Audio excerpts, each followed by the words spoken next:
We toured with Project 86 near the end of our Nice. Oh, really nice. Right on. Okay. Yeah. Well, we'll get into that. This is a good teaser for the beginning of the episode.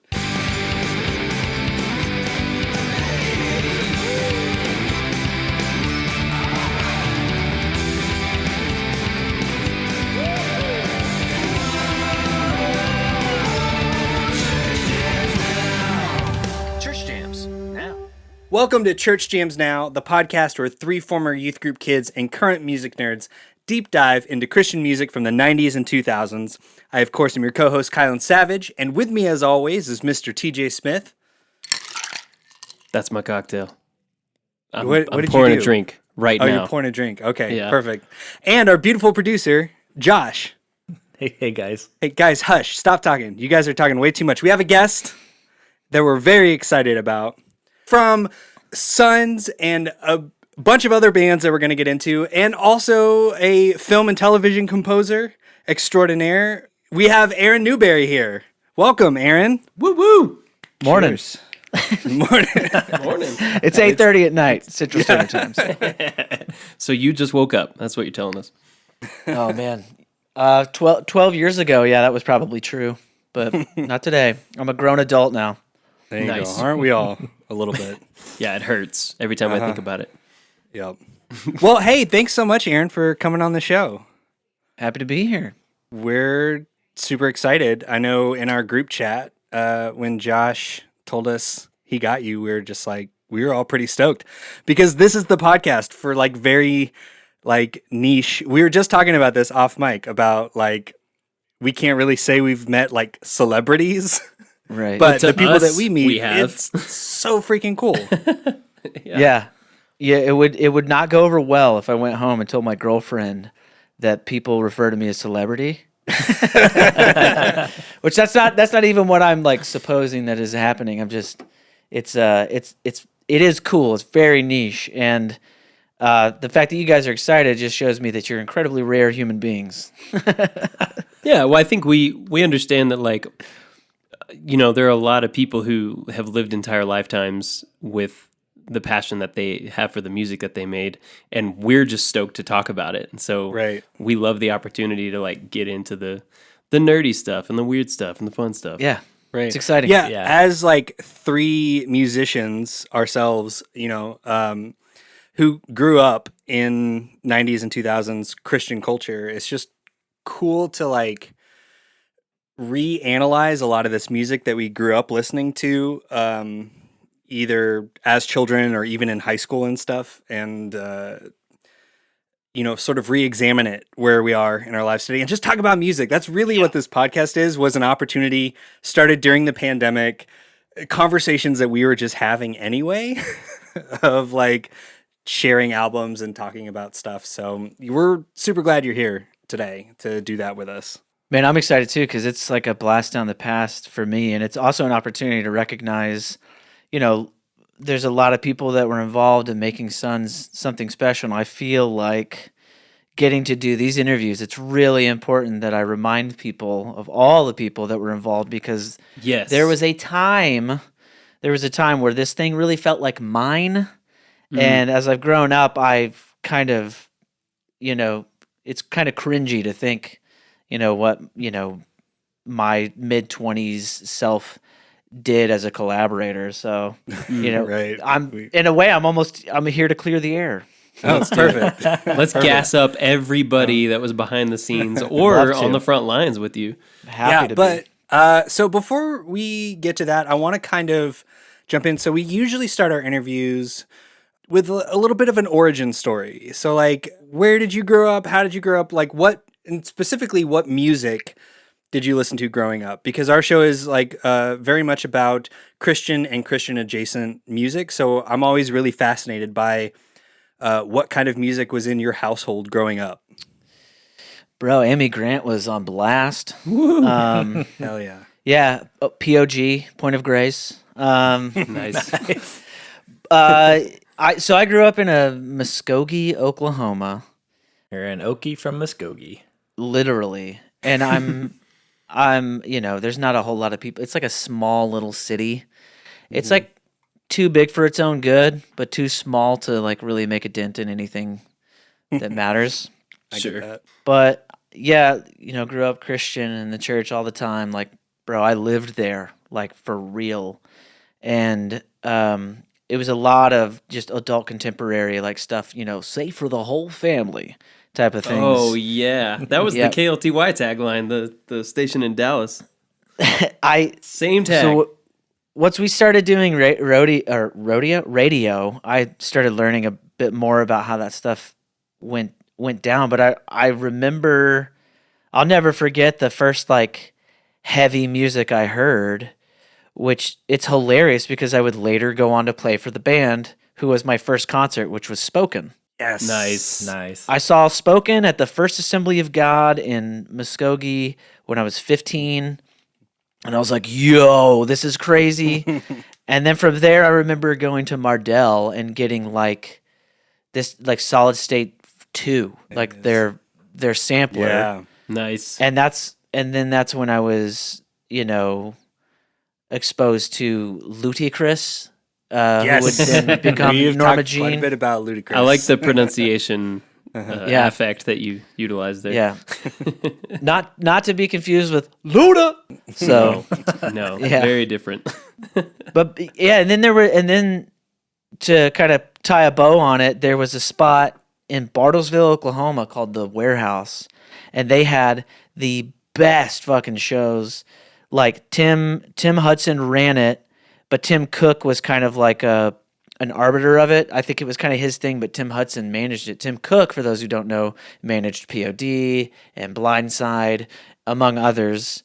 And I don't know if you know that POD was like one of the biggest rock bands in the whole dang world at one point, but they brought in amazing shows. Like I remember passing out at a Blindside show, front row, like right on the stage. It came up to like your right here. It made the band that you were seeing feel larger than life. Like I'll never forget when I Yeah. saw Project 86 for the first time. Like I was low key like scared. Like and Sons would later go on to tour with like a late iteration of Project, but like honestly to this day I find Andrew Schwab quite intimidating. So Understandably. Stage presence, yeah. Yeah. yeah. So yeah, that's kind of those were the bridges, or some of them at least, that got me kind of into like music that was Christian that didn't suck. So There you go. That's awesome. So I want to go back. I want to talk about Spoken a little bit. What do you remember? What album you first got from them? Echoes of the Spirit Still Dwell. Back Okay. when they were on Metro One. Yeah. These are deep Hey. cuts. Those Yeah, are, yeah, for but sure, Like for that, Ludacris and that Spoken record, that's some old school yeah, stuff. exactly. And That's awesome. Matt was just on the Tooth and Nail, the what's Labeled the podcast? Labeled. Yeah. We've been talking to Yeah. him too about getting him on this show too. So He's a I good think we're dude. He's a great We're gonna dude. get that later this summer. Yeah. So So I grew up in Arkansas, like around Fayetteville, and so Spoken and like The Wedding always open for Spoken, and those are like all Yep. the best shows. So Another band I briefly. I know. So we talked to Kevin, and I don't know. Did you play? Because I know they did the whole like sort of not reunion show, but in like 2017 they did a show. Polarity and- reunion, the 10 year. Yeah, I don't know. Did you play on that show? I don't know. I don't live anywhere close to there, so No, and as a matter of fact, this is a true story. This is really what went down with them, with The Wedding. Let's go. I went to see my friends in Chasing Victory after I stopped touring with them, and they were playing. The Wedding was opening. I loved The Wedding. Adam, this is like true story. Adam from Chasing Victory, first song blows his throat out, and Michael from Chasing Victory goes, they all called me Dewberry. And so, hey, Dewberry, we need you backstage. And they asked me to be the vocalist for this set for Chasing Victory, which was like Wow. altogether fucking rad and also like terrifying. right. Of course. So I did it. I had a blast. And Trevor comes up to me. He's like, yo, that was so amazing, blah, blah, blah, blah, blah. So I had just stopped playing ever so briefly with a band called Morning September. And I went to. I'm trying to remember. That kind of like solidified me as a guy that could play with a band or whatever. Right. And so Trevor asked me to come try out on drums because I think it was Clint was leaving. This is true, bro. The same drummer that replaced me in Morning September, I didn't even get to play with The Wedding because I literally I rehearsed with them a few times, and this happened like 3 or 4 times in my career, Right. including with As I Lay Dying. Okay. Yeah, I wanted to talk about that too. I read a Jesus Freak Hideout interview you did in 2010, and you said, yeah, I played it As I Lay Dying very briefly. And I was like, okay, I want to know about this. Yeah, that low key, like, I'm just, again, clearing the air here. Like, I rode with The Wedding to Florida. It was a long, long drive. They played. Clint played. I did not play. Mm-hmm. We came back. And then Joe, the drummer who replaced me in Morning September, would then become the drummer for The Wedding, and then would go on to play for Red. Oh, wow. Yeah, he had my number on drums. He's a way better drummer than me. So. You just warmed him up, and then he took over. He's like, "Thanks, Aaron. I'll take it from here." Yeah, you did the hard play, work, man. Right? Yeah, you did the hard stuff, the setup. Yeah, I loosened the cap. Exactly. That's it. Yeah, so you've got, like, based on everything that I've kind of read and seen about you, it seems like there was this period of time where you were like almost like I don't know, I have the image of like a lone gunman, like a gunman for hire in the Wild West of like 2000s like emo adjacent bands where you just like bands. hopped on and just like did a bunch of stuff. Is that just from like hanging out with people? Just like, I mean, like being a cool dude and being great at what you do? Or, you know, how did that happen? Or do you love being the hired gun? There was a time where I enjoyed it because I got to travel. I got to play music. It was low stakes. I wasn't a good writer really yet. So the first few bands that I just played for, you know, I went from being a drummer to a guitarist, and then started playing more guitar. And it was just me meeting people and becoming friends with people. And it really wasn't on purpose. The intention was always to try to like find a band to join and be in. Right. But it was, my career was mostly like scathingly close to like way bigger success than I was able to have myself. Right. Boy, do I get that. Did you guys ever hear about that band Brighton? You remember that band Brighton? Right. Yeah, that sounds rings really a bell. familiar. I feel like Kylan, you should. They were kind of blowing up, and me and the drummer became friends on AOL. What year is this? Oh, yes. 2000 and roughly 5. Okay. Oh my gosh. Okay. 2000. Yes. I'm thinking 7. It had to have been before 2007, I think. Cool.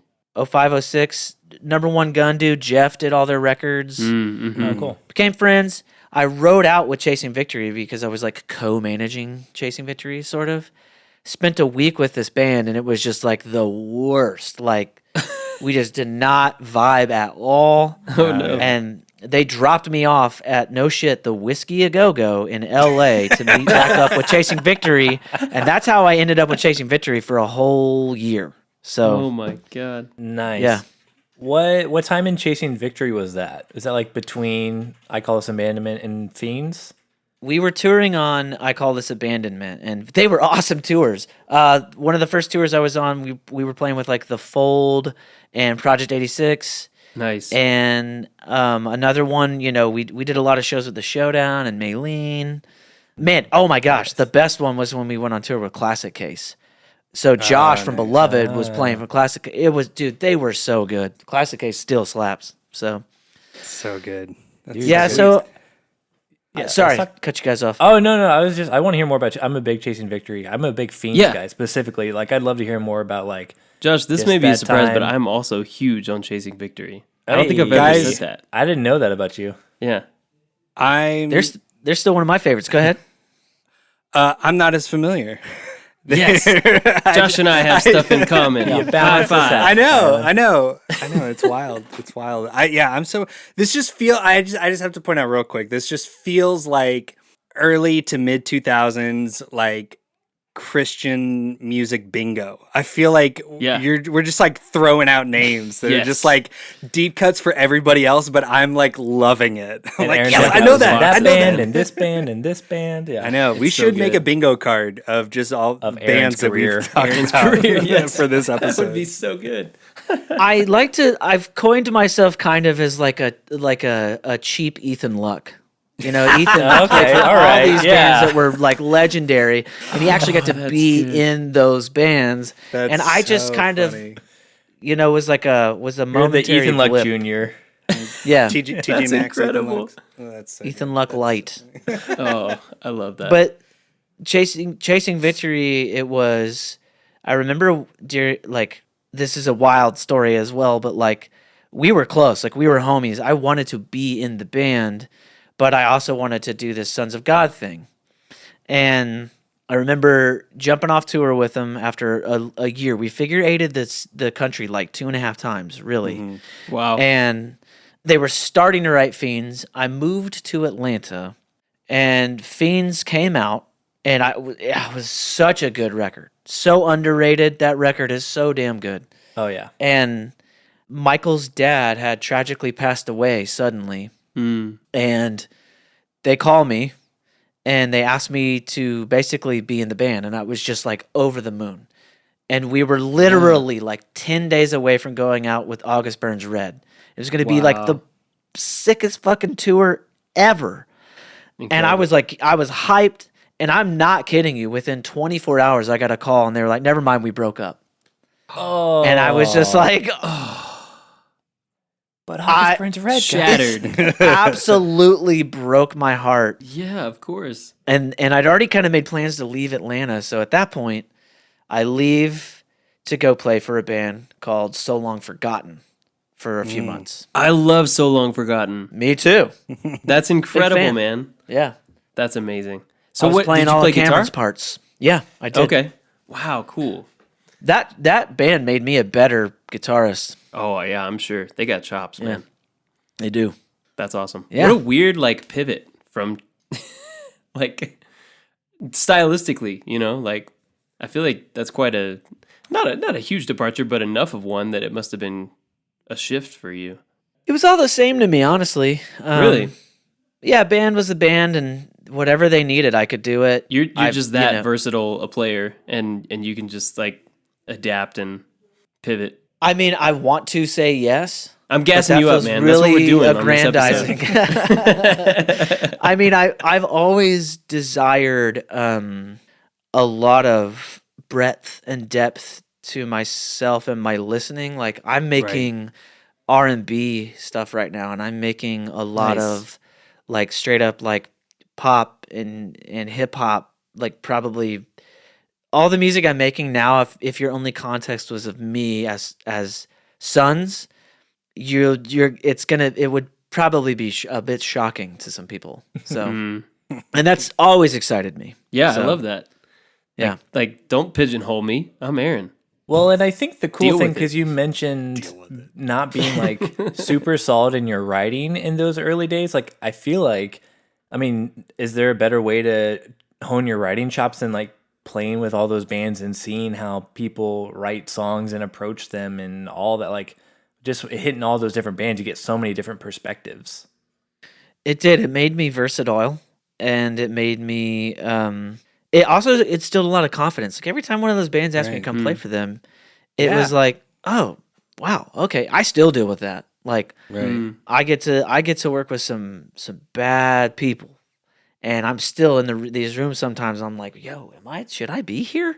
And that voice goes away more and more as you stop thinking about yourself. You stop being. You start being able to exist a bit more in these rooms when you just exist and you're not thinking about being there, Right. So Right. You don't kind of get stuck in your head so much. yeah. And so to the versatility point, the real change for me, and this is really funny because I just saw Copeland live like 2 weeks ago, but I was playing for a hardcore band. I was like 17, 18. It was Tulsa. It was in my friend Joel's skate shop. And Copeland's opening for us, and I have no idea who this band is at this point. And I could see them through the window as I'm talking to my girlfriend on the phone. I go in and I catch 2 or 3 songs, and they absolutely blow my mind. And that's when I was like, oh, it doesn't have to be heavy. It could be melodic and like really thoughtful. So that's when I really started gravitating away from the heavy stuff. Mm-hmm. Even though Chasing Victory would come into my life, I wasn't a member of Chasing Victory except for 24 hours. So the final 24 hours though. Yeah, the close final it down. Yeah. I really did. You know, I would later go on to almost reform Sons with 2 former members of Chasing Victory, but that didn't work out. So, wild. Yeah. In the multiverse somewhere, there's a version of Sons with and it those could have been members. cool too. Could have been really cool. So does that take us like into Sons at this point? Gosh, you're so good. You're such a good producer. Thanks. That's what I was going to ask. Well, I think I would be remiss. I think I've played for some other bands that I should throw out really quick. Oh, please do. Yeah, Please take do us it. on the journey. Come on, we got to finish the bingo card. Yes. Yeah, so to clear the air in 2007-ish, I remember moving to Grand Rapids, and I played for the best band I think I ever got to play for. Was called The Tide. The Tide was managed by Mark LaFay, who managed Taste the Day and Still Remains, because our singer was a former member of Still Remains. His name's Steve. Okay. And so that lasted about 6 months. On my way out, I get a call on the drive home from Grand Rapids to Oklahoma. Mark's like, "Hey, I got you a gig with As Lay Dying." And I was like, What? I'm sorry. He was like, "Are you cool playing bass?" I was like, "Yeah." Yes. And so I remember getting like a DVD of Phil playing through 7 songs. And this is like, I had just seen them play main stage at Cornerstone. Wow. And I'm trying to remember what the albums are. 07 was An Ocean Between Us, I think. I think they were working on An Ocean Between Us. Okay. Because I remember singing a couple demos for some of those songs. What is crazy is I was never a member of As Lay Dying, and I never played a live show with them. That was something that I just kind of allowed to be, in the ether, and I just didn't correct it ever because it looked really great on my resume. Exactly. Yeah. So, but later in life, I started feeling weird about that shit. So, Why? Is it because the lead singer went to jail for trying to assassinate his wife? But it can't be that, right? Surely so not. the whole situation was wild because I'm not kidding you. Nick picks me up at the airport. I'm under the impression I'm the only person showing up for this gig, but I shit you not. Me and Josh are sitting there like 10, 15 minutes in. No. We both think maybe we're just like there as the hang for the band, and we realize we're both trying out at the same time. Oh my God. Wow. That's what fucking happened, bro. Oh my God. I stayed with Tim and his wife in their upstairs bedroom, dog. Crazy. And I'll never forget it either. I was nervous beyond belief. Of course. I don't think I actually had the chops to be in that band. And Josh was the right fit vocally. I wasn't, but I'll never forget. I was at a McAllister's Deli on 71st Street in Tulsa, Oklahoma with my friend Nick Dillard when I got the call that I wasn't going to get to play with them. Oh. And Dang. that bummed me out. And then, and then it didn't. Yeah, exactly. And then after Spokane, I went out with Everyday Sunday for like 2 or 3 months as their drummer. Oh, nice. So, okay. Yeah. So did it start where you were like playing drums in the beginning and then like transition more to like guitar and bass? Yeah, I was primarily a guitarist after a while. Okay. Nice. Did you start on drums though? Was that like your primary instrument, you would say? I think technically I started on trumpet, and then I picked up the drums as I got a little older, and I'd always plucked around on the piano. I mean, I know we talked about my mom having, Point of Grace and Avalon and Stephen Curtis Chapman and all the greatest, Carmen. Yeah. Oh, yeah. But I remember my first true loves were when I found the Michael Jackson Thriller record in my grandparents' basement. Nice. Yeah. And, probably destroyed their vinyl, but, loved what I could hear of it, Amazing. And I think that probably is a large reason why I'm doing what I'm doing now, subconsciously maybe. But yeah, Everyday Sunday thing didn't last very long. That's when I started going more full tilt into doing Sons of God. Okay. But when I moved to Nashville to really pursue Sons, the final band I really gigged for was Cool Hand Luke. I played guitar for Cool Hand Luke for a while. Yes. Nice. Yes. Awesome. Okay. We have to Incredible. cover Cool Hand Luke at some point because we're this has going come to. up A lot, a couple yeah. times. I think, Yeah. don't I have Cool Hand Luke as a wish list album? on I my hope list? so. I You think hope so. so. I'm pretty sure I do. I mean, if you can't get in contact with Mark, let me know. Okay. So- Will do. We will let you Oh, know. yeah. It was a would be bummer I didn't for play to me. them. That's cool. Well, it was really brief. Somebody else did the full farewell tour, but I did like 5 or 6 shows, and it sucked because the shows were really cool and fun, and Mark and I were really gelling. Oh yeah. But that's when, like, right as we became friends, he and his wife decided to move to fucking Orlando to go to seminary. So this is a constant theme. Is like Yeah. I would get so Like, close, so close. yeah, and I think that's why I finally just decided to just be, try to focus on my own thing. So Yeah. Yeah. Yeah. You toured and played with a lot of these bands. Were you involved in any like the writing for some of these projects, or like whether songs, or can you be like, oh yeah, that riff in this song, I did that one? Like, Yeah. Dirty Deeds, man. Anything? no, actually, very much no. I think at some point I tried to do. I wrote a song for Spoken, Oh, cool. but it was not quite their vibe. Mm-hmm. And it's a cool song actually still, but that was like after I'd left the band, and yeah. And also, to clear the air, did you guys ever hear that I like briefly played for Terminal? Has that been out there? oh no, I didn't know. I didn't that. know No. that. Okay. So last Another aside, band. yeah, when everyone marooned Travis, he started putting the pieces back together. I had just stopped playing with Morning September, and I think we met on like AIM or MySpace, who knows. But I ended up going down there and playing with them. I spent 3 or 4 days there, and the intention was we were about to go out on tour, and like Home Beach just like never called me. Just never called me back. So that was another one like notch in my belt. Like you could kind of squeak away or through the truth by saying like I had played with Terminal.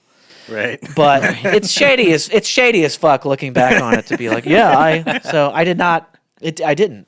I rehearsed with them. Hey, at I'd best. still put it on my resume. Oh yeah. Yeah. Like, You played an instrument with them. Just 'cause Yeah. it wasn't in a venue. It's fine. Yeah. Yeah. Who cares? So I think we've covered most of the bands that I played Sweet. for through the years. I think so. I don't know how there could be any more. yeah, yeah, That's right. crazy.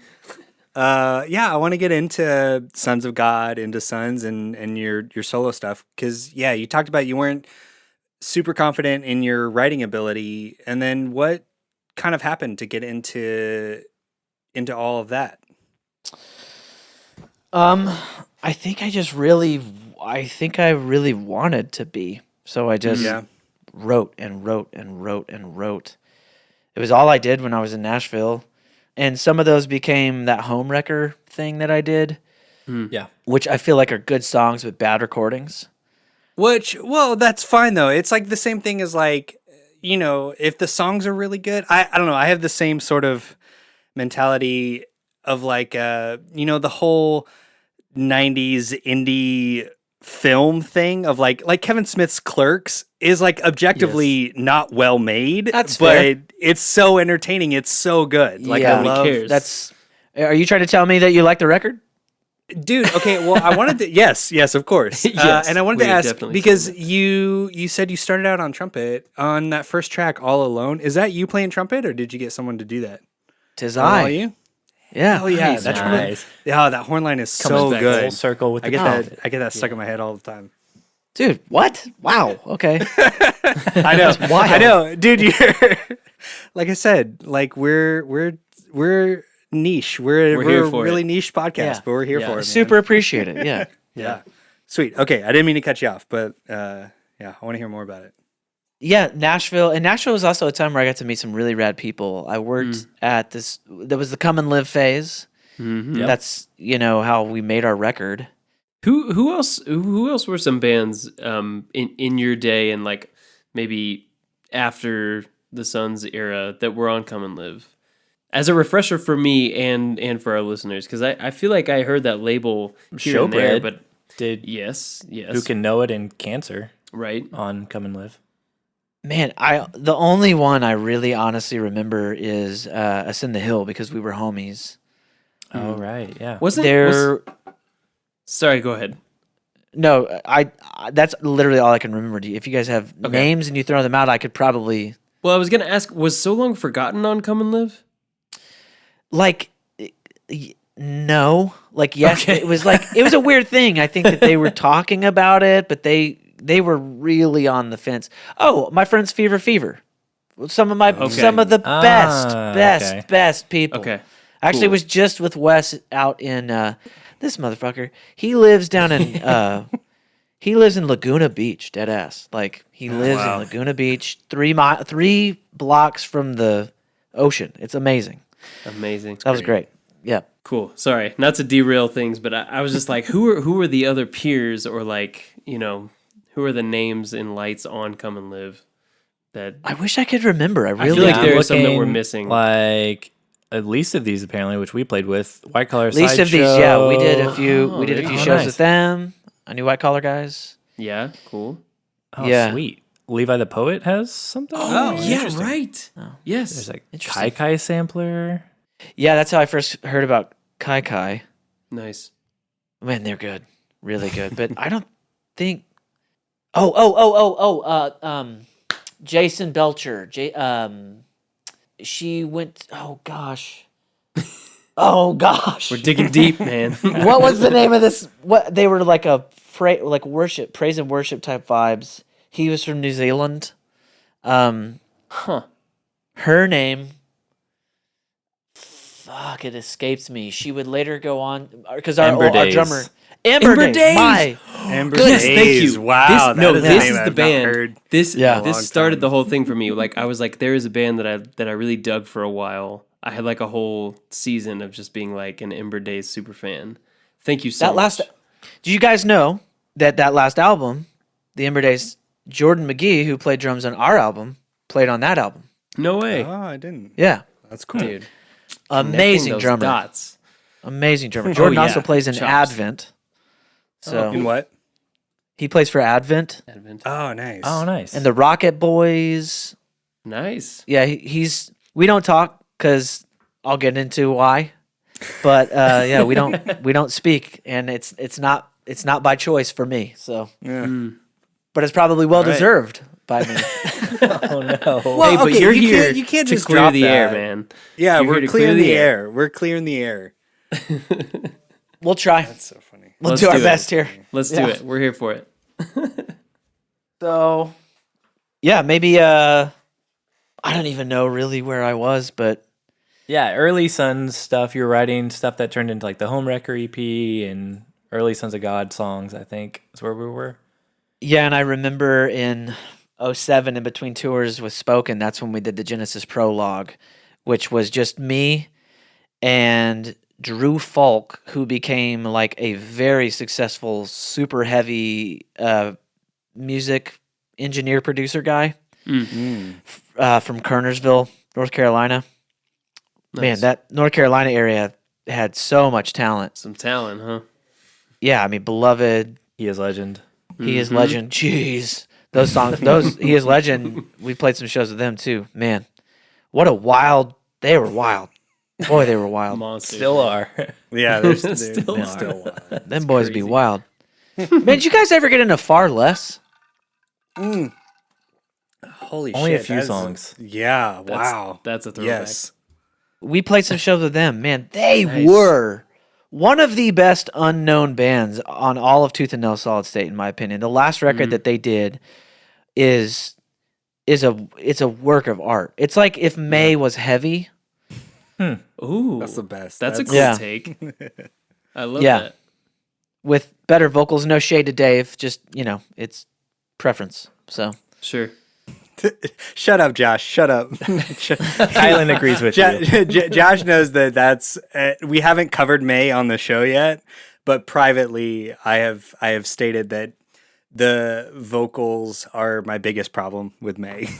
Which is fascinating because that's like one of the biggest I components know. of May. We'll get there whenever we cover May. Okay, we're not going to I'm talk looking about forward to that here. episode. Yeah, I'll do a All right. sidebar if you want. Yeah, let's go. Please. Hey, TJ. Oh, hey, Josh. It didn't set out to be this year with Church Jams Now, but we've been talking about the wedding an awful lot this year on the show. And I'm not mad about it. You might say we're wedding singers singing the praises Ooh. of the band, the wedding. I think we are. I think we're all big wedding fans, wedding singers, if you will. You probably got the most Adam Sandler hair to pull it off between the three of us. That's true. But if you're like me and you don't have TJ's glorious hair, there is a way that you can sing along to the wedding at home, and that is by checking out our sponsor, CollideRecords.com. And you know, if you go on CollideRecords.com and look for the wedding, you're going to find their first two records on vinyl. What? They're self-titled and Polarity, both on vinyl, both on double vinyl as well. Ooh, I like a good double vinyl. Yes, I can say I personally have the Polarity vinyl, and it's pretty great. You can pick up both of them if you're wedding fans like us. And you know what? I've got a wedding present for you, if you will, TJ. You do? Yes, What is it? I do. If you go to CollideRecords.com and you put in the promo code ChurchJamsNow, you will receive not one, not two, but 20% off your first order. Wow, that's incredible. That's a serious chunk of change right there. Yeah, how do we do that? You just pick up 20 things that you want from Collide Records, and in the promo code, you enter Church Jams Now, all one word at checkout, and you get 20% off. You save some money, you support a great independent record store, and you get some great music as well. You know what? If I did that, I think that would be the best day ever. It might even be better than the wedding day. The day you Don't saw tell the my wedding? wife I said that. Oh, Yeah, oh, that's your what I meant. actual That's the what wedding. I meant. Oh, okay. Good save, Josh. Good Okay. save. Yeah. Looking out for you. Check out Collide Records for the wedding and tons of other great CDs and vinyl. And let's get back to the show. Hey, Kylan, I was thinking, we haven't done a Patreon ad in a while. That's true. Well, Patreon Bot has been in the shop. We don't have Patreon Bot to give us the pizzazz and the showmanship of a full-blown Patreon ad, because we have a lot of cool stuff happening on Patreon. But, I thought it'd be good. Let's just start small, Let's just start small and focus on our smallest tier on Patreon, which is the Anatomy of the Tear and Cheek, which starts at $2. $2. Kylan, what do those $2 a month get you? One, they get you early access to episodes without ads. And sometimes when we're editing the episodes, we just like to put in a little bit of bonus content. So you get extra CJN without ads. And you also get access to WCJN, which is our little radio show. And if you're enjoying this episode, we actually have a WCJN specifically about what, Josh? We are covering Homewrecker, the EP from Aaron Newberry. So you know what? We're in the middle of a big Aaron Newberry Sons week. And if you want to keep that rolling, what we're covering, Keep Quiet, and we have an interview with Aaron. And if you want to keep that fun Aaron Newberry Sons momentum rolling, you can listen to our WCJN covering the Homewrecker EP, which I don't think it's also available on streaming. So you know what? If you want to hear it, great place to hear it. You can hear us talk a little bit about it, but mostly just listen to the songs with us. Good time. Exactly. So yeah, check out our Patreon at patreon.com/churchjamsnowpodcast. And for only $2 a month, you get access to all that and more. So when you got into songwriting, Aaron, was it did you feel pretty strong about it initially, or did it take a lot of repetition and just practice makes near perfect kind of situation? I just knew that, when I transitioned onto the guitar, it was I really like melody. And I was never bad at the guitar, so it made it easy. But I wouldn't say I was good, but I could hear, I remember being a kid really young in elementary school, and I could pluck out the notes to melodies. like in just like single note phrases, and people will be like, "What the, like what?"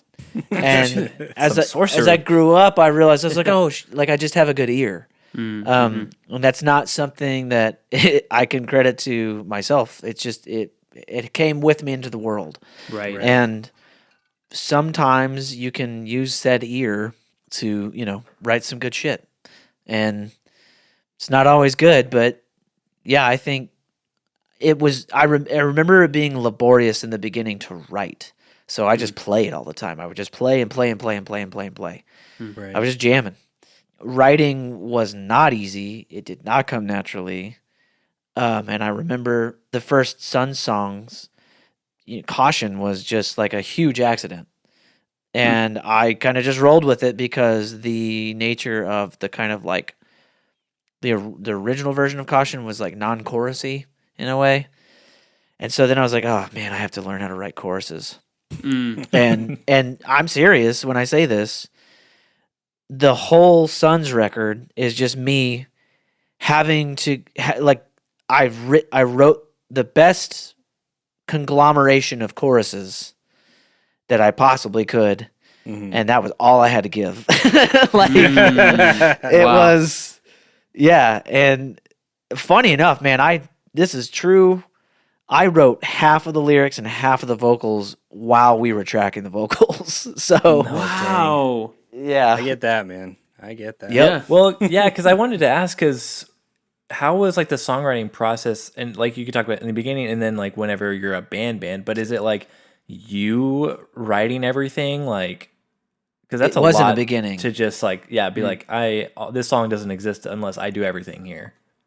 Yeah, on that first, the Genesis prologue, it was just myself, my buddy Zach Warsbach, who, rest in peace, passed away recently, and then Drew. We would start at 7 p.m. because he worked in like a business park, and we would finish at like 4 a.m. and we just went 3 nights solid. Wow. And did Doubt, I think Caution, and then we did, what was that one song? Manipulators. What a weird song. The one that didn't make the record. Yeah, and then I tacked on that the other song that I Dangerous. like, the acoustic Dangerous, yeah, which I actually think is a pretty good song. I like that one a lot, yeah. Did you do the electric on that one? That was also all me, yeah. Okay, the electric has some really good feel to it. Was Dangerous the one? Dangerous could be a place we can. No, did you guys heard the one I did with Christy Dupree on Homewrecker? I think. Yes. Yeah, that's like one of my faves. Chrissy's on Homewrecker? Yeah, Did I not we know were that? homies back in the day. Oh, man. Yeah. Wow. Something that Josh doesn't know. Josh is our. Man. I think Josh I is did our know memory like back bank. in the day, He's but our I've facts forgotten guy. it. But maybe I'm wrong. Maybe I didn't remember it. Wow. That's so great. Yeah. So how did you guys go about? I'm just personally curious. From writing, you said you guys kind of wrote all those over the course of those days or whatever. How did y'all like? I want to get really technical, if that's okay, for Let's just get a it. second. Yeah, bro. How did y'all record that first record? Did y'all do that all yourselves? Were you? The Genesis prologue. Yeah. Did you guys go into a studio? Like, did you have mixing engineer? Because okay, so the three of us, we do a lot of like, we're pretty DIY in terms of how we do everything. So I'm always just curious, like records that are sort of this level of like how you handled all that. Well, let me give you a 2-for-1 here, because Homewrecker was actually just like me, a 57, and like a cheap Sterling audio thing with like a Focus Sapphire, and that was it. Wow. What was your DAW for that? What was your Logic. Yeah, where'd you work? Logic? Oh, Nice. wow. Yeah. And then the Genesis prologue we did in Kernersville with my homie Drew Falk, and I'm pretty sure he used Cubase. Oh wow. I think. Whoa. I Nice. I haven't think. heard Cubase in a while. Which I feel is like that's our first subsequently mention of Cubase on this show. that's true. that's what the that right? whole that's what the whole album was tracked on as well. That's what Jared Fox Wow, used. no great. way. That's Huh. so great. I have no Right. idea if this is of any interest to anyone else except the three of us, but I'm fascinated. Yeah, there's probably some of them. Yeah. Probably There's there's probably some somebody people. out there that enjoys Yeah, it. But yeah, exactly. it was still DIY even with Drew. Like I don't even remember what preamps or what conversion he had. It was probably might have been like a Firewire Apogee type of vibe. Right. But yeah, I mean that was '07, man. Like recording technology has jumped so much in the last even just 5 to 10 years Yeah, that So it wasn't true. as easy to make a record back then. true. I miss those Firewire days, though. I miss having. I felt so cool having You were alone interface. in that. No, I know, I know. Calvin was the one person that felt cool. It felt cool seeing like, oh no, I gotta grab my interface. It's Firewire. Which one are you, 400 or 800? Yeah, when Firewire 800 came out, it was like the jump from like DSL to cable internet, you know? Right. That's true. So yeah, that's how those were like pretty crude recording techniques and things. So It's still yeah. it's good stuff though. Like you can still get by with like, oh yeah, maybe like sonically it could have been produced a little bit better, especially if you're doing all of it yourself.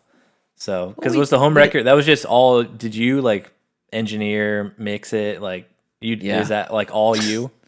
Yes. Wow. A Yes. true solo project. Yeah, because if it wasn't, it would sound probably pretty good. I didn't know what I was doing. I But I barely bet you just learned a lot. I did. Yeah. And I mean, and I tell people this all the time. It's like that's somebody. Like where do you think anybody starts? Yeah, exactly. Right. Exactly. Do you think Butch Walker showed up with all that gear in that room? Right. Yeah. Like, yeah. No, like nobody does. Every beginning is humble unless you just come from money.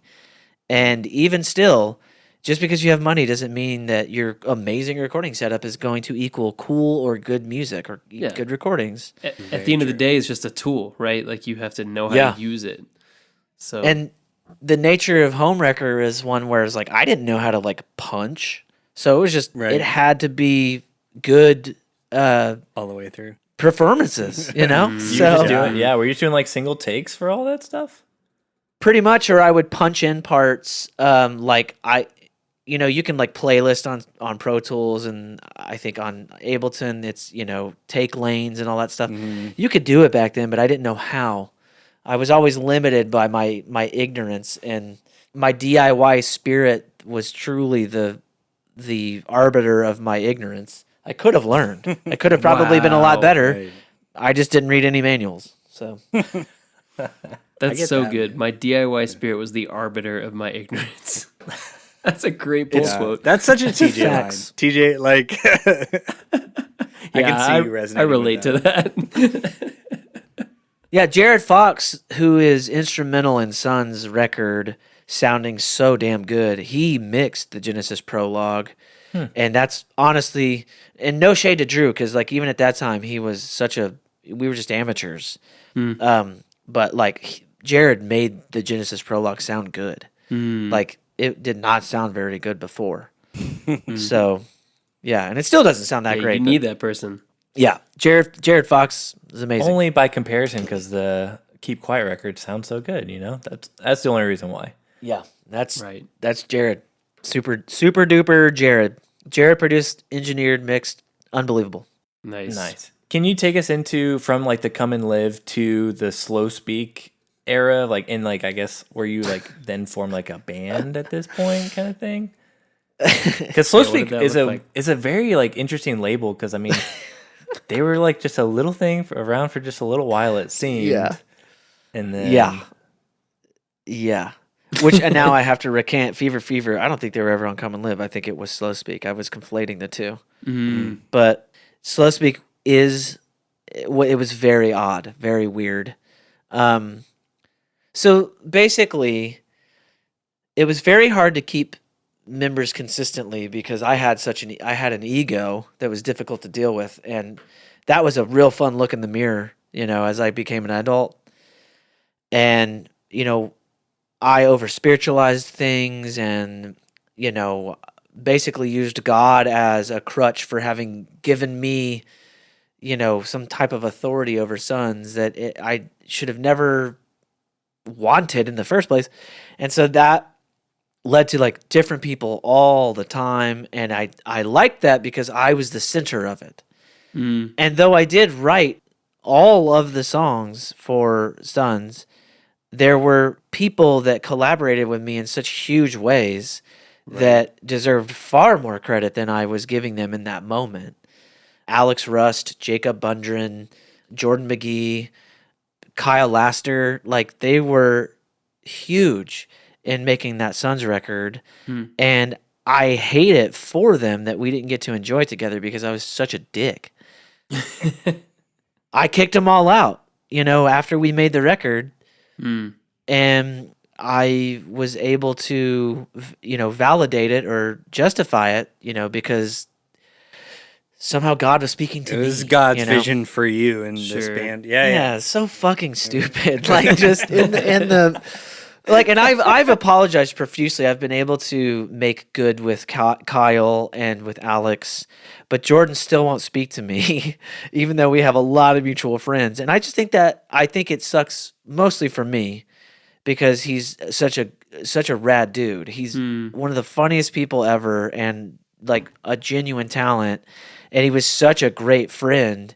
And I'll never forget it, even when it happened. Joe from Beloved and Advent basically sent me a MySpace message that was like, bro, are you fucking serious? Like, for real? You need that friend, right? Like, you need that person that can kind of I don't know Joe. Like, bro rolled into the DMs, like, trying to look out for me. Like, not really. He was probably just pissed. But also, like, if I had any sense, I would have just let that band be the band that it was. Great people came after it. But that is the reason why that record sounds awesome. It's not because of me. It's partly because of me. But that record doesn't get made and is not as cool. Like the last song on the record, which is arguably one of the coolest songs.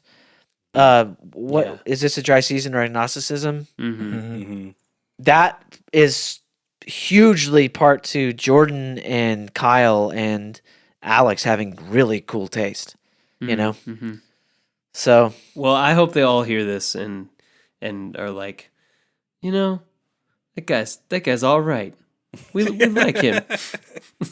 I love people a lot, and I have tried to make amends for the situations where I have been the reason for things being difficult or for people being hurt. And Dude, I get that. like, yeah, it sucks to even like go into life later on and just be like, man, I was a dick. And worst of all, I did a lot of it in the name of God. Like, right.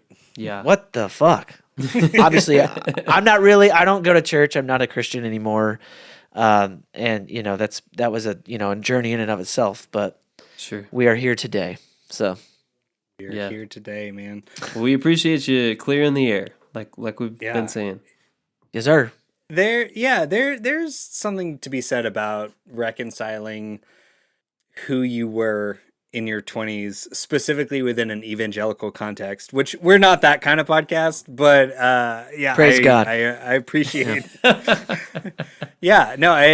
is just fascinating to me, and I hope everyone can just reconcile. Let's all just be friends, man. We're all grown-ups now, and especially adding the layer of like collaboration. Like I remember the first time like we were in a band together, Kylan, and like someone was like, I want to do this. And I was like, well, this was kind of like my idea. Like, it's just it's so many layers on top of everything else. Yeah. As well. Take any religion out of the context and then just talk about creative collaboration and ego. And that's still, a very important conversation to have about kind of reflecting on how maybe you showed up in a way that pushed others out or didn't allow space for other people to show up with their own ideas. And then you add the layer of like, God told me to do this. And it's just like, it gets so complicated. Crazy. It's so complicated. I was uncringed. Yes. So I want to get into a little bit like what you're up to now. I mean, you're sitting in this like sick ass studio space. Yes. You have an IMDb page. Yes. Which is the first thing that I looked up. That's funny. Okay, you have an Emmy nomination for. Man, it's a Heartland Emmy, bro. Like that's low It hanging doesn't. fruit. I mean, cares, come on, man? come on. You also played in As I Lay Dying, so take the Heartland Emmy, bro. Yeah, take it. Put it on your resume.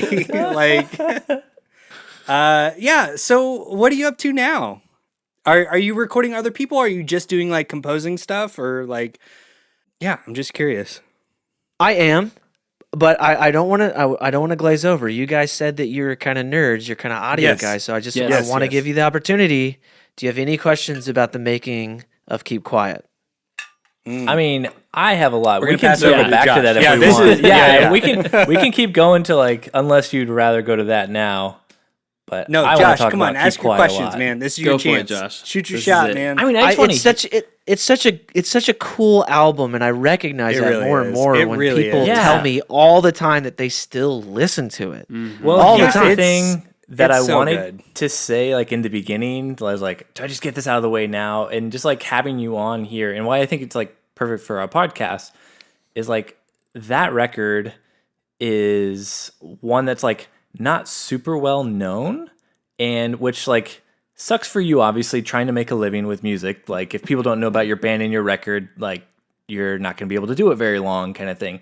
But like on the flip side of that is that to the people like in the scene that know Sons, like that's like a way of like if you're talking with someone and you see Sons, you're like, you listen to Sons? Okay, you know what's up. And it's one of those like, I don't know, I feel like there's only like it's almost like a badge of honor of like, oh, you know about Sons, and like it's like this, I don't know, maybe a cult, kind of like a cult following kind of like underground thing to where it's like I saw someone tweet about it the other day and I was like, yes, this guy knows what's up, because and like everyone who knows about that record really loves that record.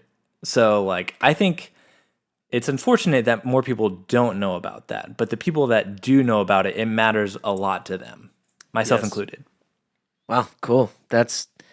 I mean, it's weird to be on the receiving end of hearing something like that, and for it to have happened so consistently about a record that is so far out removed from my current reality and so into my past that honestly, man, I think it's awesome. I try to view it as like the way I feel about certain records and other artists. It's like it's easy for me to be like, because I'm me. I know I was in Sons. It was as normal as you taking a shower, like. But to other people like that didn't know what our daily lives were, or how meek of a existence we had as a band, I still think that record is hugely responsible for me even to getting to be where I am today. Like even in music. Well, my question about that record is one that I think it kind of tells you a lot about an artist, and it's what was the most challenging moment making it? Like, what was the moment where you were kind of questioning things, or like not sure about things, or was it a vocal take? What I don't know, what in the whole process, maybe like what was the most challenging moment? Or component? Oh, dude, it was almost assuredly the vocals. I'm just not. I was singing beyond what I should be singing that often. Like I sing a lot of falsetto and like in a lower register, and Sons is like all like balls to the wall. Yeah, yelling. Some of it's like yelling and stuff, and it's just like that was not. I think it took like 7 or 8 days to track vocals. Wow. Because some of it was so aggressive. Did you and take some of it was breaks so high at all? Or Yeah. was that Oh yeah. 7 to 8 days like straight? I think we did straight because we would only go so much per day because he would Sure. rest me. Right. Jared would rest me. So I think it was 6 days out of 8 maybe, and I think I did 2 songs a day. Wow. And so half of the record, like I'm shit you not, was all right, man, go sit down. I'm gonna comp and tune these vocals, and I would write the second verse. Wow. That happened, or I would write the chorus. I would have I had an idea, but there's something about the immediacy of having to do it. Yeah. There's Yeah. that it's so to tie in with what I do today. I'm a music producer. I am a film composer. I'm a songwriter. In fact, right before I got on with you guys, I was in a songwriting session. I'm writing Cool. music as much as possible, and bro, I don't wait to get inspired. Like I show up and inspiration will or will not happen. But if you don't show up, like you're not manifesting anything. Like the work is what opens the door for inspiration. And sometimes, yes, you are, spiritually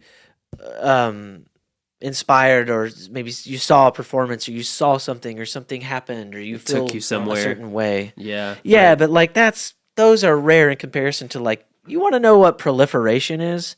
Showing up every day Showing and doing the work. Yeah, that's right. Yeah. And so that's what happened tracking that album. I was like, I don't know how I'm gonna get this done. And I look back and I'm like, damn, some of those lyrics are fucking great. like I almost can't believe I said some of that shit. And you're like, I wrote that 5 minutes before I sang it too. Like, truth be told, ask Jared, who I was literally on the phone with Jared a week ago. We were talking about microphones. So Nice. yeah, he's a bad dude. Nice. Yeah, sounds great. Well, looking back, what are some of like your favorite songs or like moments from the record? Like you're like, I'm still like super proud of like this, or it could be all the songs for all I care. But like, or what are some standouts for you? Yeah, Man, what's the name of that first song? Masters of the Flattery. Yeah, I think that chorus is solid. So good. It's so good. And it was inspired by one of the songs that TJ wrote for As Cities Burn, who I was friends with, I knew thankfully. it. I knew it. Yeah. Yeah. So Does have some ACB I think to it. I think it might have been inspired by the grace make your way to the well for those who don't deserve it.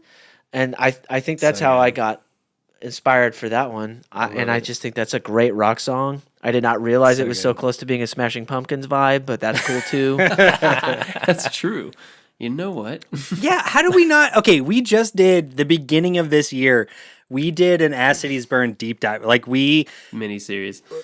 we covered all of their records in one go. How do we never talk about Smashing Pumpkins in regards to As How do we Cities not Burn? do that? That's so crazy. funny.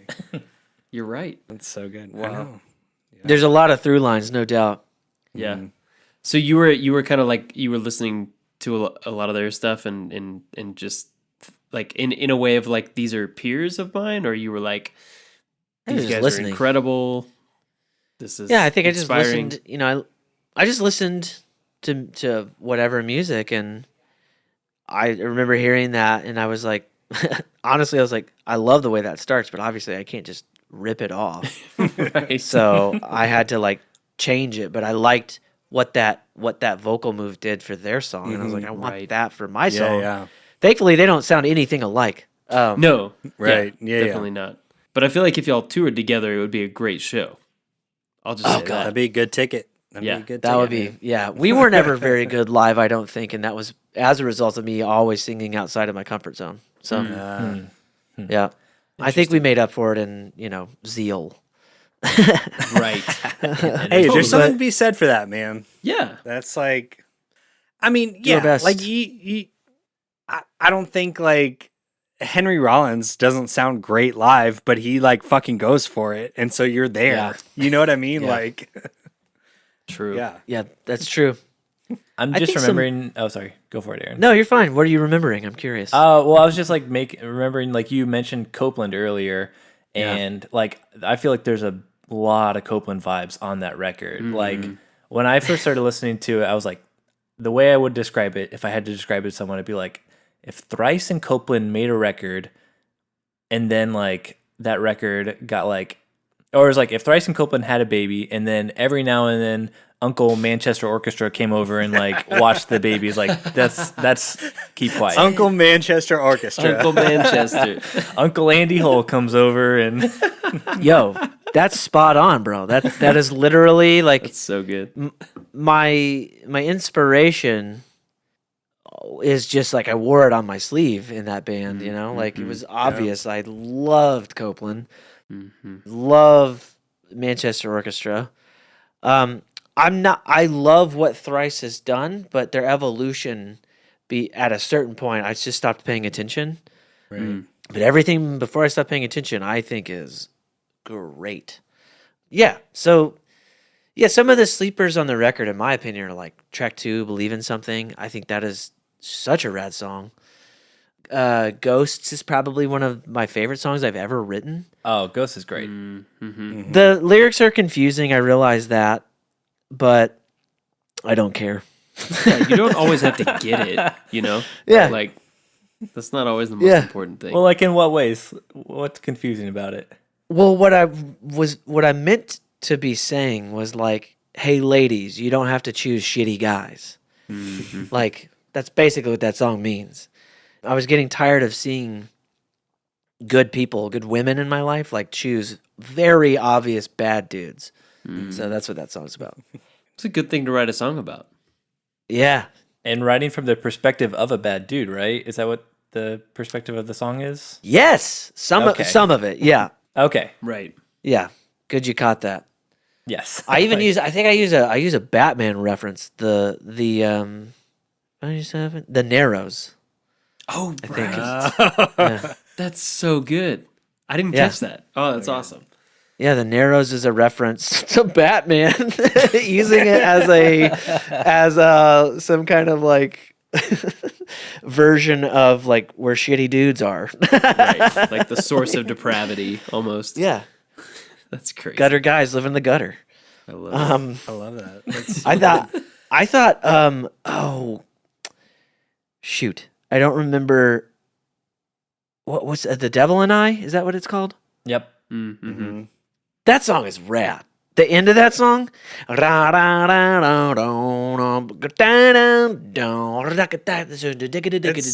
it's so good. It's so good. What I'm so glad that you brought it up because I wanted to bring it up. That has the least amount of streams on Spotify, which blows my mind. That's crazy. because That's yeah, wrong. Yeah, but yeah, I that think- song is so good. I think it's because the way it starts out, it's a little bit like I don't think people probably get to the part where the beat comes in. Mm. Right. That And they and that just beat skip is it. like, yeah, that beat really is like, oh shit, where are we Oh, going? And then It's so cool. It's such a great Well, path. there's something. Yeah, it's something about like penultimate songs on records. I feel. Yeah, there's so setups. actually, like yeah, I'm really curious, Aaron. How much thought do you give to sequencing, like on a record? Like, are you just kind of like, are you thinking sort of narratively? Because that's how I feel about that record. It feels very like narrative. Like there's hills and valleys, but I don't know. Like as someone that whenever I make a record, I sort of obsess over like, okay, we need like a certain point, we need a high point, then we need a low point, or you just kind of Yeah. throw it all together. I'm really curious how you go about doing that. Yeah. that was all just reactive and what Cool. made sense. And it was pretty unanimous what the track listing should be. Cool. I think there was maybe 2 songs that maybe people were a little indifferent about, or not indifferent, but like there wasn't it wasn't unanimous. decision. Right. I feel like the record flows very, very well. It really does. And I don't know how hard we were trying to write like a cohesive record. Mhm. I think, and again, I would say that probably has a lot to do with Jared. Jared, our producer, Jared Fox, really is like the unsung hero of that record. Hmm. He worked harder than anybody on that record, like actually working on the record. And we couldn't have had a great sounding record if it hadn't been for him, man. Like the drums at that time to me sounded huge. Yeah. And that was awesome because man, we were making it hard. Like I stacked two. You know that little the Keep Quiet song, which I actually think is the weakest song of the record. You know that like piano arpeggio thing? Yeah. What the fuck? Why? Why? Why did I do like that was so unnecessary? And I remember Jared kind of trying to talk me out of it, and I was just like, no, I want to be like Muse. Oh So- yes. No, but Yeah. I feel the Muse parallel. Like I see you Yeah. going for that a lot over the course of the record. And like it's interesting to hear you like be like, I was going for this, but in retrospect, like Yeah. maybe why was that part there? Like, did it actually serve the song? Yeah. It's funny because I think Sons then would be more like Muse, and Sons now, which is not. But if it were, it would probably be more like Radiohead. Yes. So Yeah. Yes. I'd be here for I can that. see that trajectory. me too. That'd be awesome. Well, I'm curious, like what you were saying about like a cohesive record, and then you thinking "Keep Quiet" is like the quietest one. Like, why did you name the record that? Then, like, did you go in of having like, oh, the like I don't know, what was the idea of like making either that the title track, or you thought that summed up like the record or like the statement you were trying to make as a whole? What was some of the thought processes for that? I just think I liked it.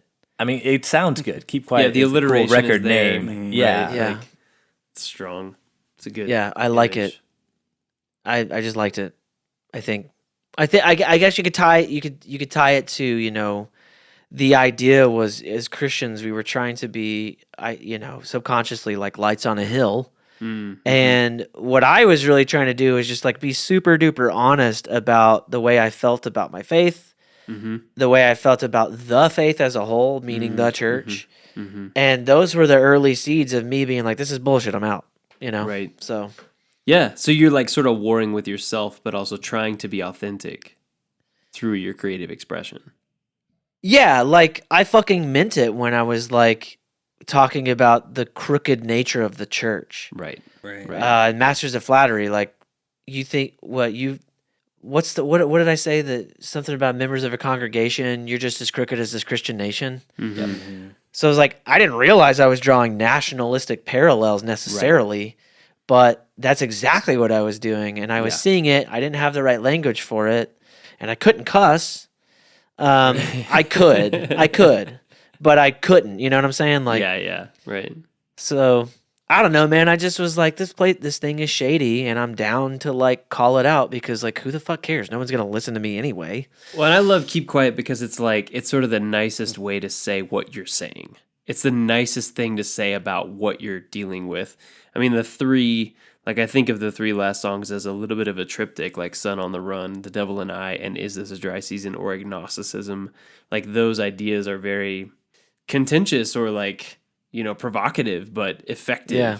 And those are like the sort of intense tracks lyrically for me on the album. But Keep Quiet is like this more accessible idea that is palatable for a general audience, but still conveys the thing that you were dealing with and trying to express. I think it's great as far as an idea that sort of wraps up the album as like a nice present with the glitter and the bow and the. Yeah. I like that, TJ. Else. The analogy Yeah, fell that apart was- on me halfway No, through. I like that. No. You had it. You had it. I think you asked what the hardest part of making that record was, and honestly, the hardest part was thinking about how to fucking follow it up. Right. And I think Wow. that's really what scared me. I didn't think I could do it again. And I think that probably is why we disbanded. I got tired of touring. I was like 9 years on and off of touring, and I was like, I'm fucking over this. Yeah. Sure. So, but yeah, man, there's a lot of wild songs on that album. Like Son on the Run is about like a family that I lived with in Georgia whose son killed them all. He killed his own parents. Wow. Like I literally lived in the house like a month after it went down. That's why I wrote that song. Like an actual prodigal son. Yeah. Crazy. Kingsland, Georgia. Wow. Wild shit. It's wild. Yeah, I was gonna be like, oh, I love the slide guitar in that song. But Yeah, that's me not, too. It's not the Hey, me mood too. after that comment. Yeah. Big time me too. And as a matter of fact, I'm using a lot more slide in my music today. So Yeah. Yes. Hey, Yeah. that's a great transition. Do we want to talk about Kid again?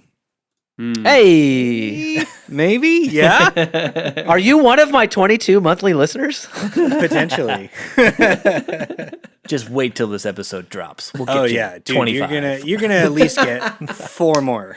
At least. I'm stoked. That's big. That's actually a huge market percentage up, like Right. 22 Hey, I get to that. 26. Yeah, It's like is strong. Yeah. I Yeah.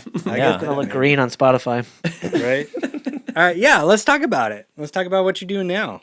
Yeah, I mean, so for the last few years, I've been doing the composer thing, writing lots of music. I do a ton of commercial work. Cool. I do production sound a lot. I don't do it as much anymore, but I'd be the dude that like goes out and like records all the stuff on set.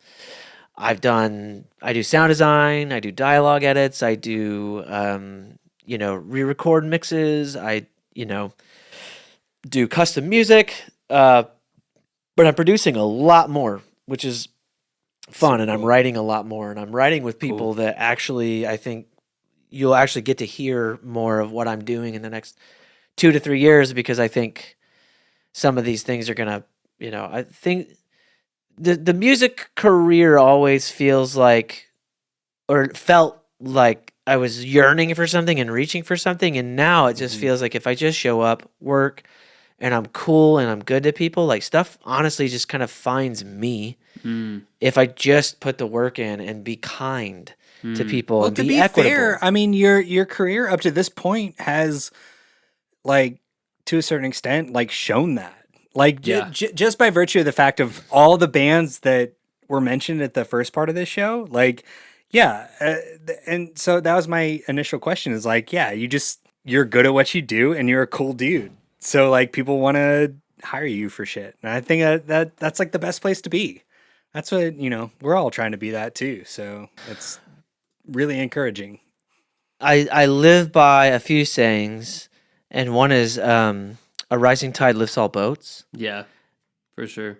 I would love to be incredibly wealthy and successful so that I could just hang out and make music with my homies and find the artists around me that deserve all the resourcing that they can't find. Yes. That's my ultimate dream. And I'm happy to say I'm like working on it. Like it's slowly becoming a reality. That's awesome. And yeah, and one of the main things that happened in my life that changed everything, that turned me into an actual good audio engineer, was I landed here in this spot. This is Cardinal Song here in Oklahoma City. And Michael Trepanier built this place, and I, by just the craziest of circumstances and luck, landed here, and it was like the ultimate best decision of my whole life. It's given me more back than anything ever has. Wow. And it's made me just unbearably grateful, like annoyingly grateful.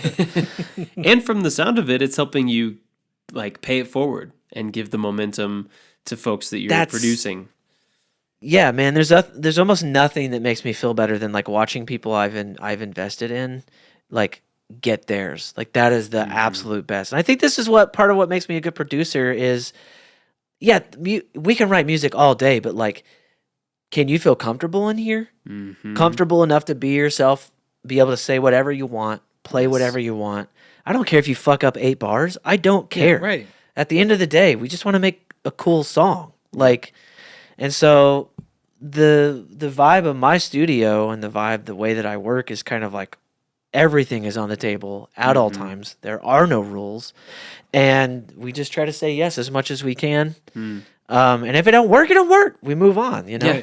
Yeah. So, yeah. That's beautiful. I love it. But Kiddigan happened because I got around Michael. I started writing. He started popping his head and saying, "That's really beautiful. That's really pretty." Like, and I went through a horrible breakup that kind of got me introspective. I started writing a lot, not even necessarily about the breakup, but the breakup, the pandemic, being totally isolated as somebody who like needs people around, that birthed like all this new music.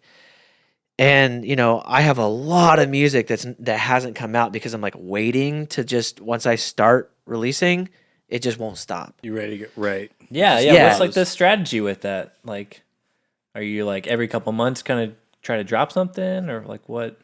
I'm thinking in the fall. There's a bunch of music that's kind of like, there's a bunch in demo phase, and there's a bunch in like, we just need to finish this, do a few things and get it done. But I'm basically just like sitting on all these songs, and once I've got a bunch in the queue, I'll just start releasing songs every 6 weeks. Cool. Like for months on end, maybe even like a year. Wow. And that'll hopefully all lead to like a collective work where some of those works will be on it and some of them might not. But it's going to have features of people that I can't believe I'm getting to work with.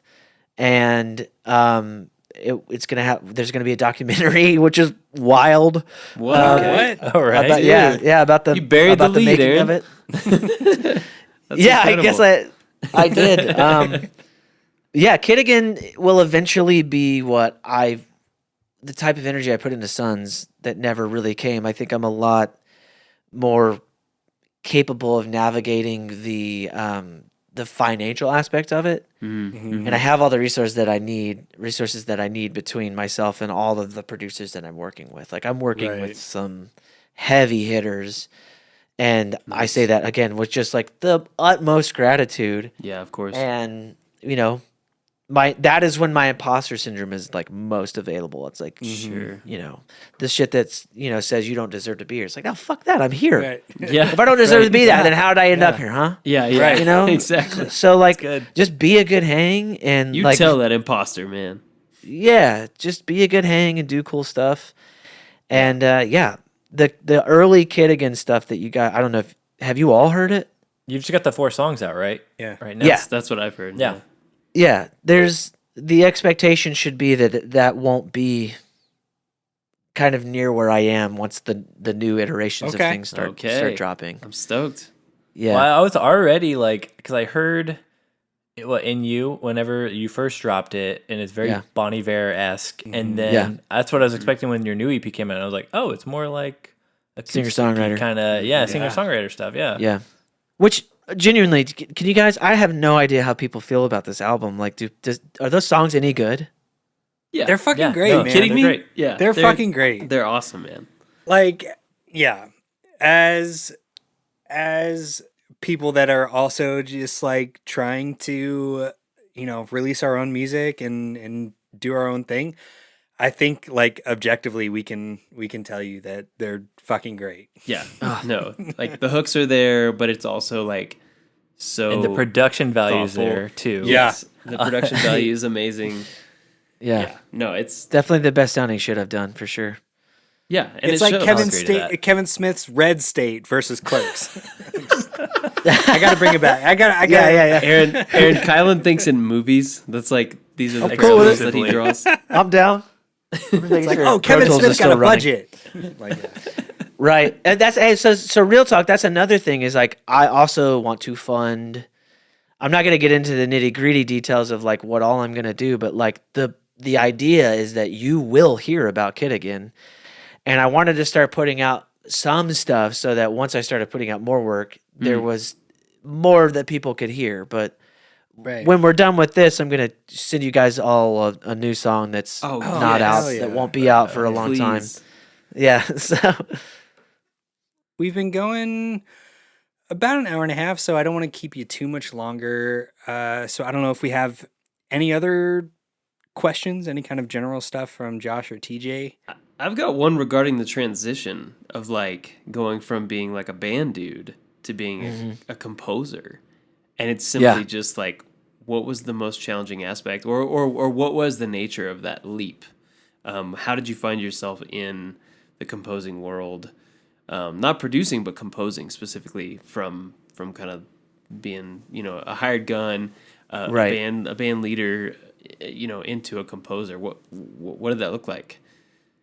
So I don't know if you guys found my YouTube channel, but I did YouTube for like a hot minute, and I did not follow up because this stuff started taking off, and I was like, I want my energy here. Yeah. But I do go through some of it. But basically, I have this friend, longtime friend. His name's Tony Anderson, and he's a very successful composer. And I was like, oh, I could do that. And I spent 2 or 3 years just like writing bad music in my room, and every now and then something cool would happen. And then I got a job at a production company, a very toxic place, but I got to write music all day, every day, all the time. And you want to talk about having to be versatile, man, that I can definitely do that now because I have more tricks and more ways to go about starting things, and I could if you really need to be too, I could write a song a day. But Right.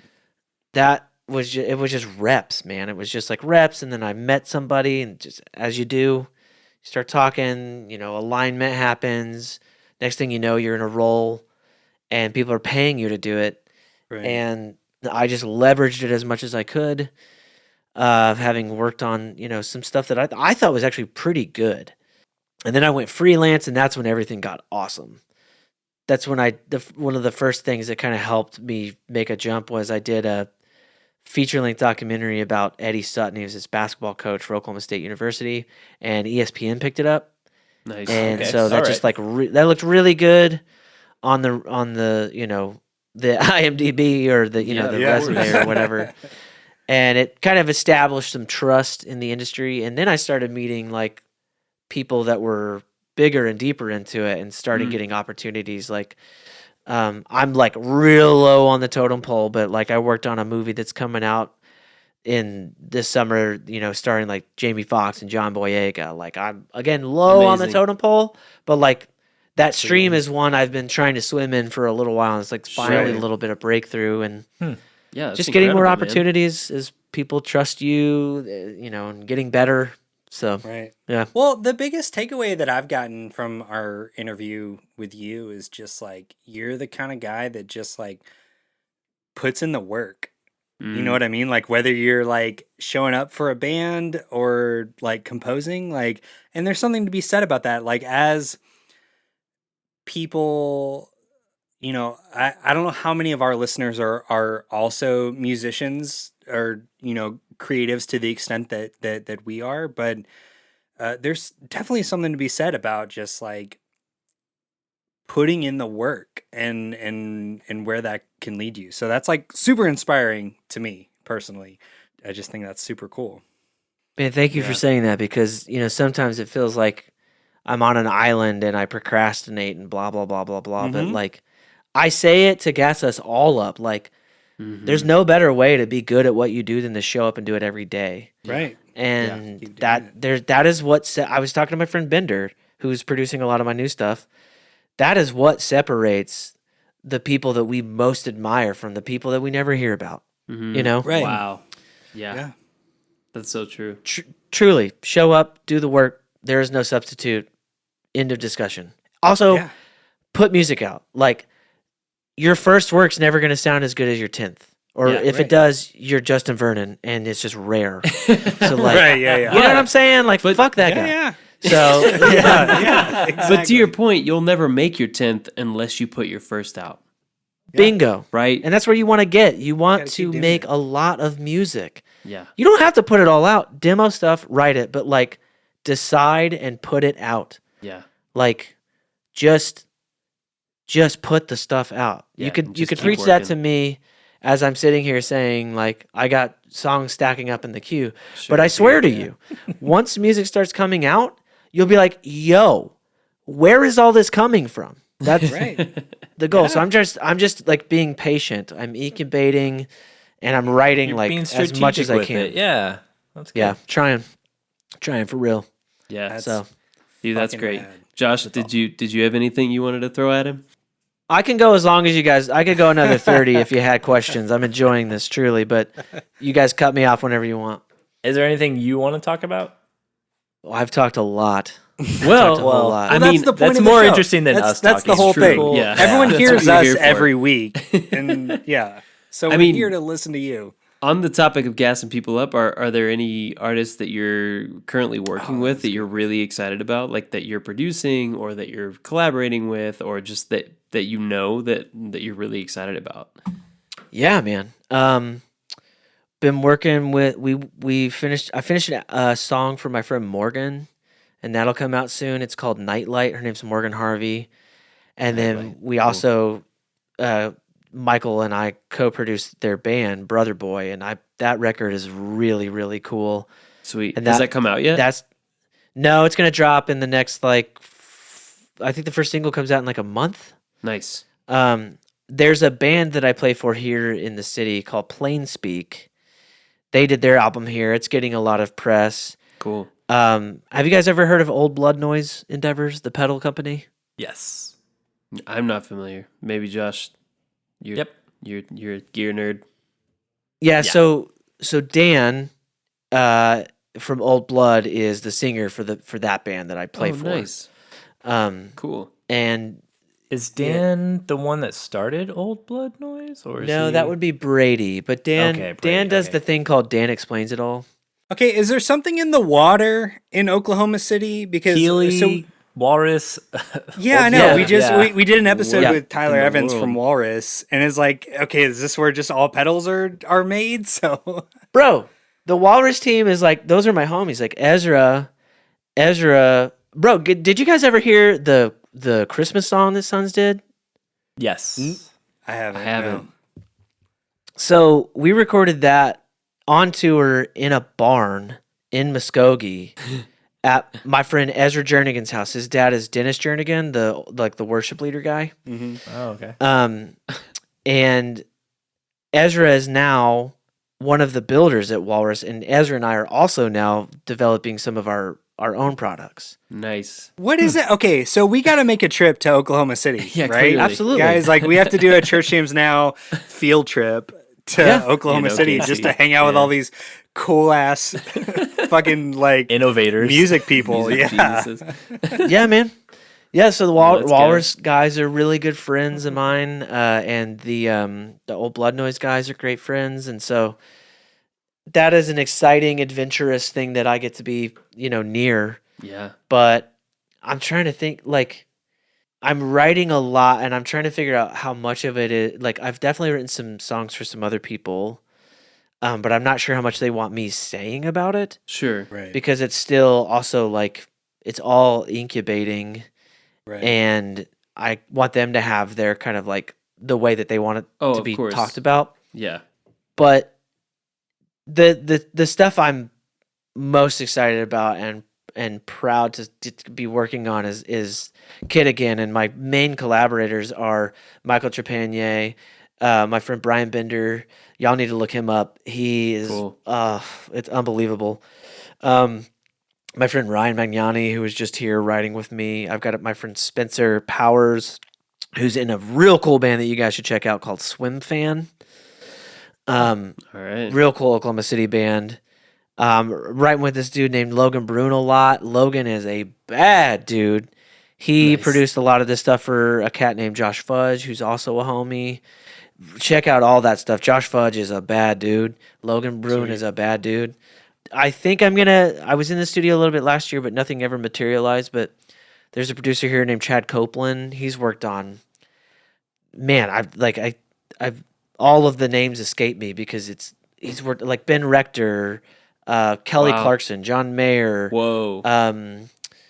but even cooler stuff like I'm forgetting like all the Colony House's new stuff, Nice. Broncho, Sports, cool. trying to think of, man, he's done bigger stuff than that. Like, Yeah. I'm trying to think of like, I mean, one of the other ones. Like, Dude, to really, go from really, Kelly really cool Clarkson to ones. Broncho, that's some Yeah. versatility, man. It's incredible. Taya, like he's that dude rolls deeper than most people I know. I'm hoping to get in with him this year and write some more. So like the eclectic nature of the music that is to come love should it. be representative of like what I'd always hoped I could do, but I Yeah. never feel Right. safe enough. So like, bro, here, this is facts. You guys probably think this is nuts now that I've heard other people tell me, but like I did not view myself as an artist. I did not give myself that moniker until like I didn't accept it rather until like 2 years ago.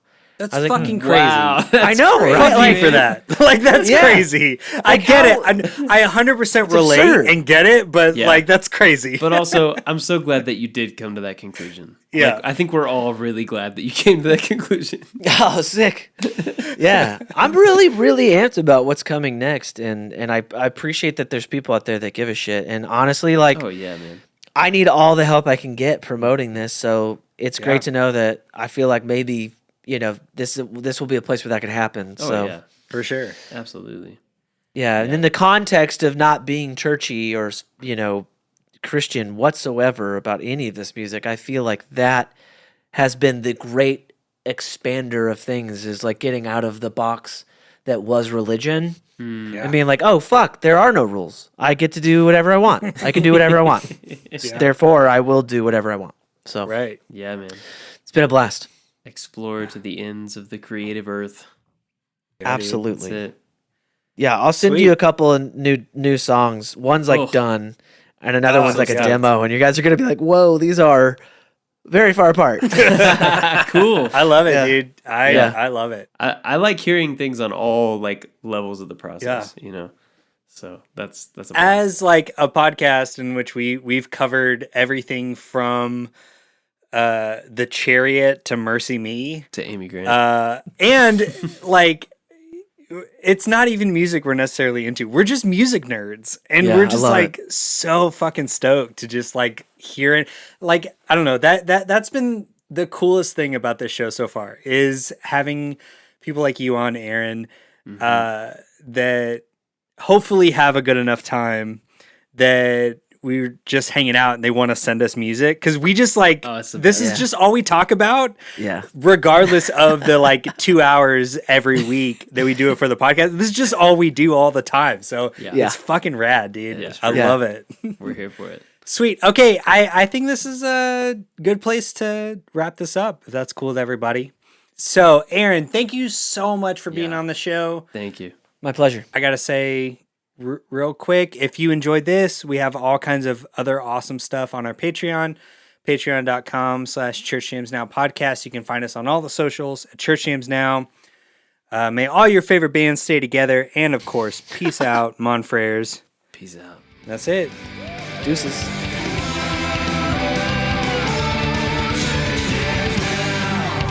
Church Jams now. Nice. Sweet. So we're Fuck done. you guys. This was a word.